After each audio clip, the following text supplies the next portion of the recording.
So you got the whole family all packed up for the trip, even the stuff you know they don't need. You're rolling around, stopping at every little roadside scene, flicking it for the gram, and after a long day on the road, someone makes some poor culinary choices, and now you're sent in to see what's going on. And the tank is full. Now you're outside taking advice from this guy, telling you how you should do it. And he's got to look it up. But don't worry, because you watched this video and you know how. Today we're going to be talking about an intimidating task for new people, maybe possibly an annoying one for people that have been RV camping for a little bit. We're talking about pumping that gray and black water. Now, this is something that could really keep people away from this, but I'm telling you, it's not really that hard as long as you follow a few simple steps and have the right equipment. Today, we're going to talk about what kind of equipment we need for our water service while we're camping, and then we're also going to talk about how to get it all set up properly. First thing you want to have is you want to have a hose support. This little thing right here is going to ensure that you have the proper slope on your sewage line. The sewage is drained by gravity and gravity only, so having this proper slope is going to get you maximized drainage on your tanks. We're going to have some hoses, and then we're also going to have a couple fittings. The one there on the left is what's going to connect us to the hookup at the campsite. The one in the middle, you put on your drain valve, and it's got a little flush valve you can hook a hose up to, and it's clear so you can monitor progress. This is a donut. This is another good thing to have because not all campsites are going to have some clean threads to get your hookup in there, so you're going to need this.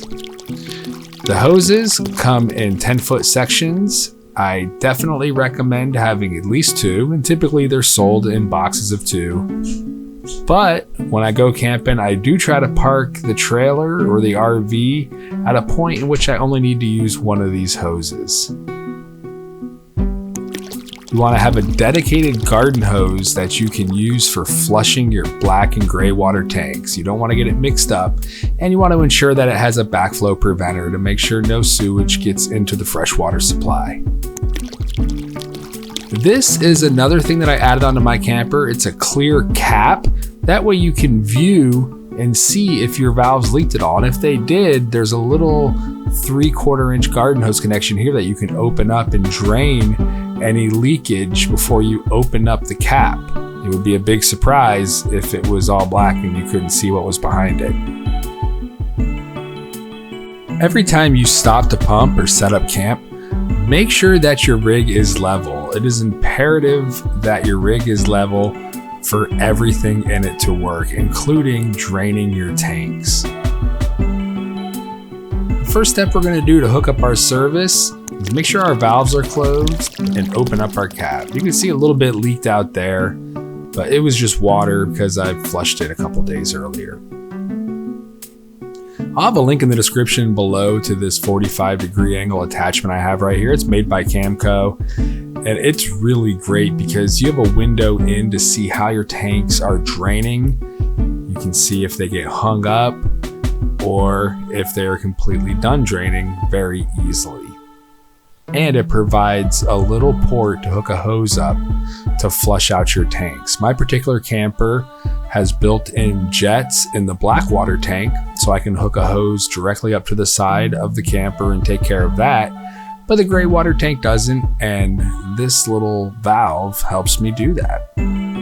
Next, we're going to stretch out our hose support. We want to make sure we have a nice rake or angle down to the sewage hookup.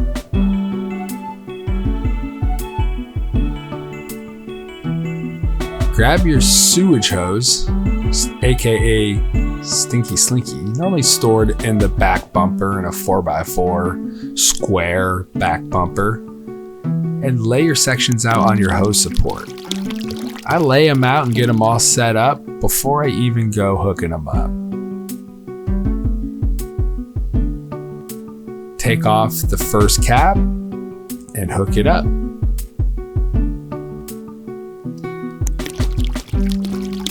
Once you get the second cap off, it'll become a little bit more pliable and you'll be able to stretch it out and move it along. And continue this until you have all the sections you need to reach your service hooked up. The sewage hookup at most places is threaded. It kind of looks like a clean out that would be at your house. And you're going to screw in your threaded piece. And the threaded piece is step.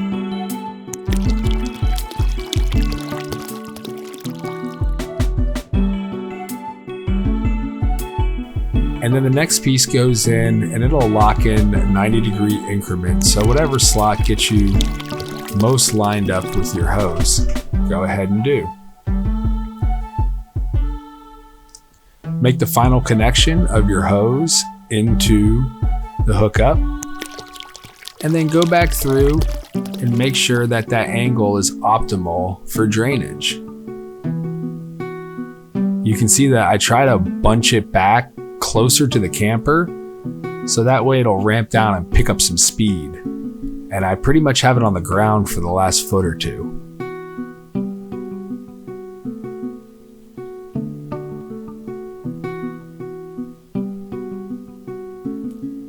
Now I'm connecting my hose for my black water flush.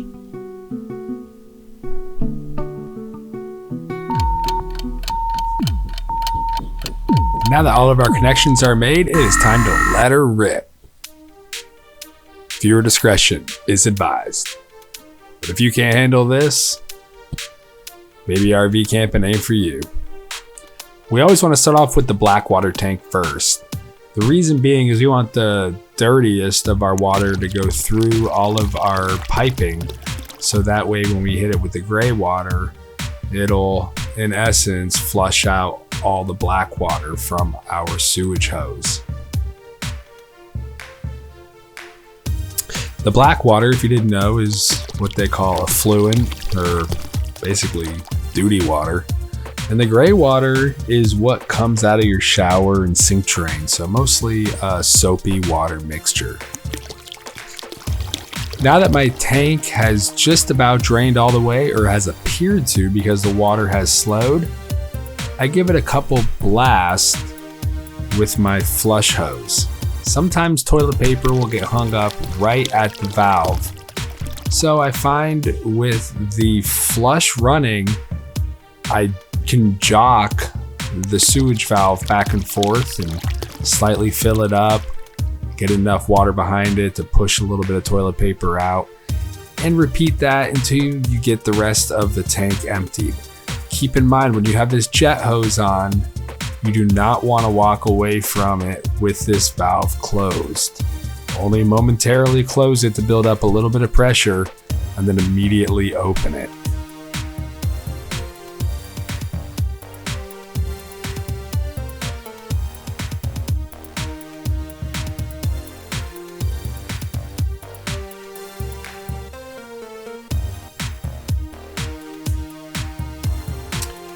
Once the water is running clear, we know that the tank is about as clean as we can get it. So we'll go ahead and kill the flush hose and wait until the water comes to just a drizzle.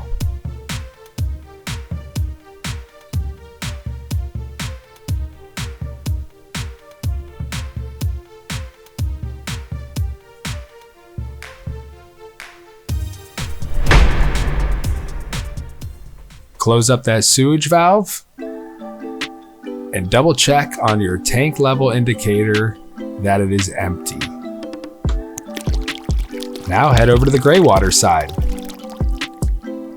Your gray water valve is going to be gray in color. Your black water will be black in color. If they're not color coded like this, just look at the size of them.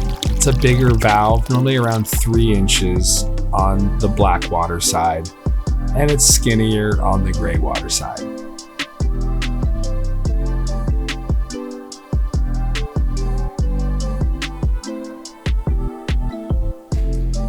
Now that the tank is empty, I open up the flush hose, which I've fixed onto the 45-degree adapter.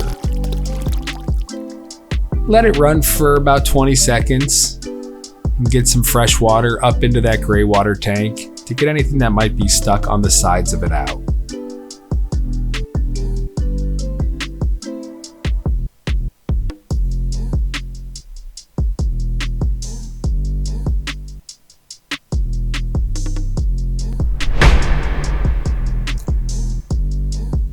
Now that I'm done draining and flushing the gray water tank, I close both valves and open up this flush.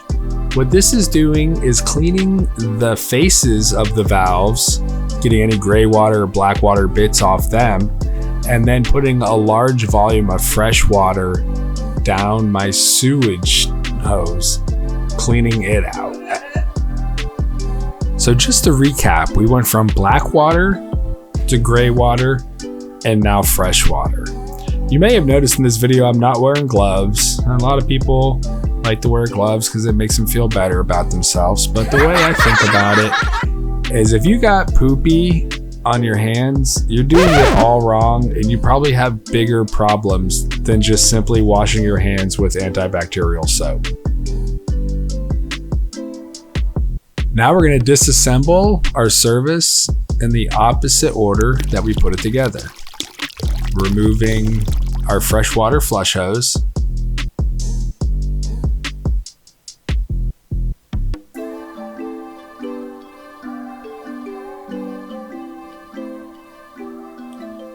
And now we're going to disassemble our sewage hose, one link at a time.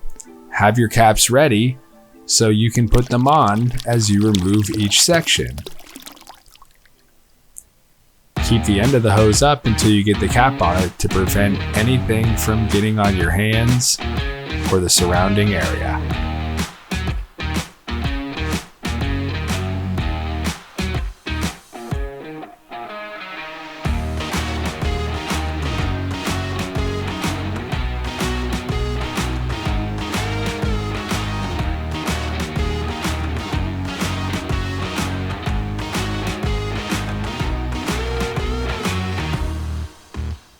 When we get to the last section, lift it up high to make sure you drain as much liquid out as possible.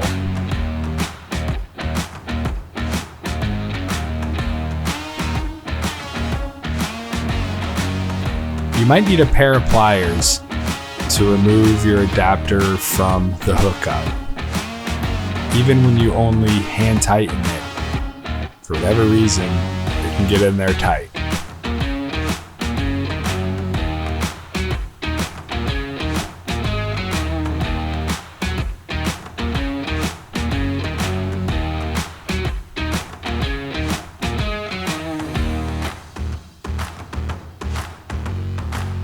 Remove our adapter and place our safety cap back on. Ensure your valves are closed. Now these pieces here that I store inside the camper, I hit them with a little bit of bleach water, let them sit for about 5 minutes, and then rinse them with fresh water and let them air dry. You can see on the inside there's no like duty particles or nothing. We're doing it right.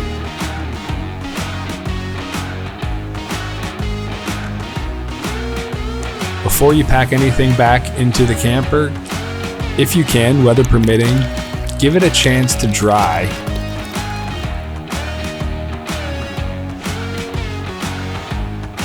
Now we stuff our sewage hose back into the back bumper. It might have some air in there, which will give you resistance into pushing it in. So just pop that cap a little bit, release some of that air and put it back on. Just know that a little bit of water might come out when you do this.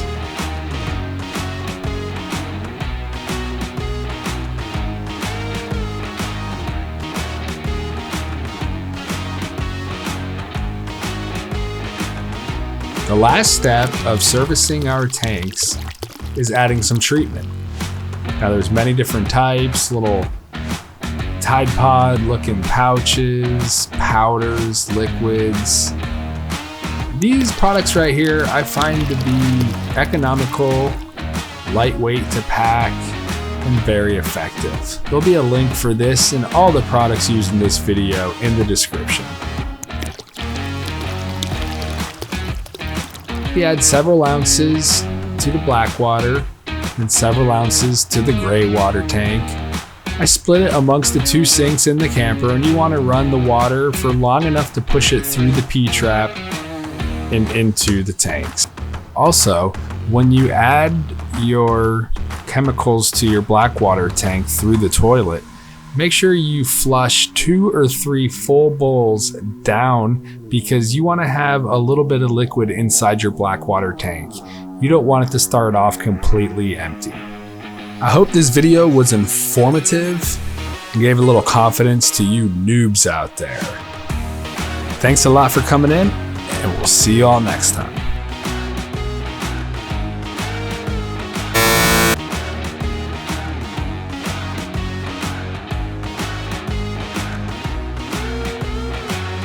Thank you for tuning in to another episode of JTV. Don't forget to like, comment, and subscribe.